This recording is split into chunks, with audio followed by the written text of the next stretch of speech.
Hey everyone, I'm Vijay and welcome to Tech with Vijay, day 5 of 30 Python tricks in 30 days. Today's trick is the zip function in a hidden gem in Python. The zip function lets combine multiple lines into pairs. It's perfect for creating tuples from parallel list. Let's take an example. You can give your names equal to Vijay, Subbu, and Raju. We can assign some scores like 22, 45, 24 here. We can use a zip function like combined name equal to zip of names, scores, and print the list of combined. We can get the output like here.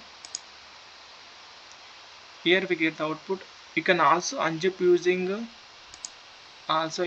like star or zip zip the more list. It's super handy in loops, data formatting, and even machine learning pipelines. Want to cleaner code? Use zip. If you like the video, please like, share, and subscribe for more daily Python tricks. Bye guys.